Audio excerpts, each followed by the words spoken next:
ഇന്നത്തെ recipe chilli chicken ആണ്.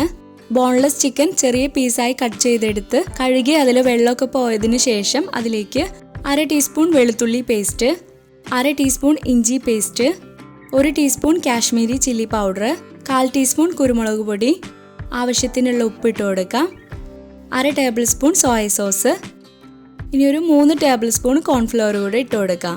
ചിക്കനിൽ കോട്ടിങ് കൂടുതലായിട്ട് ആവശ്യമുണ്ടെന്നുണ്ടെങ്കിൽ കോൺഫ്ലവറിൻ്റെ അളവ് കൂട്ടി കൊടുക്കാം. ഇനി ഒരു മുട്ട ബീറ്റ് ചെയ്തെടുത്തതാണ്, അതുകൂടെ ഇതിലേക്ക് ഒഴിച്ചു കൊടുത്ത് കൈകൊണ്ട് നന്നായിട്ടൊന്ന് മിക്സ് ആക്കിയിട്ട് കുറച്ച് സമയം റെസ്റ്റ് ചെയ്യാനായിട്ട് വെക്കാം. ഇനി ചിക്കൻ ഫ്രൈ ചെയ്തെടുക്കാം. ഓയിൽ നന്നായി ചൂടായി വന്നതിന് ശേഷം ചിക്കൻ പീസസ് ഇട്ട് കൊടുക്കാം. ഒരു മീഡിയം ഫ്ലെയിമിലിട്ട് ഫ്രൈ ചെയ്തെടുക്കാം.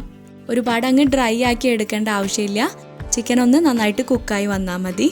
ചിക്കൻ ഫ്രൈ റെഡി ആയിട്ടുണ്ട്. ഇനി ഗ്രേവി റെഡിയാക്കി എടുക്കാനായിട്ട് ഒരു പാനിലേക്ക് കുറച്ച് ഓയിൽ ഒഴിച്ചു കൊടുത്തിട്ടുണ്ട്. അതിലേക്ക് ചെറുതായി കട്ട് ചെയ്തെടുത്ത ഇഞ്ചിയും വെളുത്തുള്ളിയും 1 ടീസ്പൂൺ ഇട്ട് കൊടുക്കാം. അതിൻ്റെ കളറൊന്ന് ചെറുതായിട്ട് മാറി വരുമ്പോൾ ക്യൂബ്സായി കട്ട് ചെയ്തെടുത്ത വലിയുള്ളി ഇട്ട് കൊടുക്കാം. കുറച്ച് ക്യാപ്സിക്കം കട്ട് ചെയ്തത് ഇട്ട് കൊടുക്കാം. ഒരുപാട് അങ്ങ് കുക്കാക്കി എടുക്കണ്ട, ചെറുതായിട്ടൊന്ന് കളർ ചേഞ്ചായി വന്നാൽ മാത്രം മതി. ഇനി ഇതിലേക്ക് 1 ടേബിൾ സ്പൂൺ സോയ സോസ് ഒഴിച്ചു കൊടുക്കാം, 3 ടേബിൾ സ്പൂൺ ടൊമാറ്റോ സോസ്, ആവശ്യത്തിനുള്ള ഉപ്പ് ഇട്ട് കൊടുക്കാം. ഇതെല്ലാം കൂടെ നന്നായിട്ടൊന്ന് മിക്സ് ആക്കി എടുക്കാം. ഇനി ഫ്രൈ ചെയ്ത് വെച്ച ചിക്കൻ ഇട്ട് കൊടുത്ത് ഇളക്കി യോജിപ്പിച്ച് കൊടുക്കാം.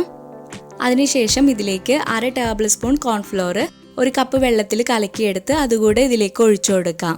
എന്നിട്ട് ഈ ഒരു ഗ്രേവി ചെറുതായിട്ട് തിക്ക് കൺസിസ്റ്റൻസി ആയി വരുന്നത് വരെ ഒന്ന് ഇളക്കി കൊടുത്താൽ മതി.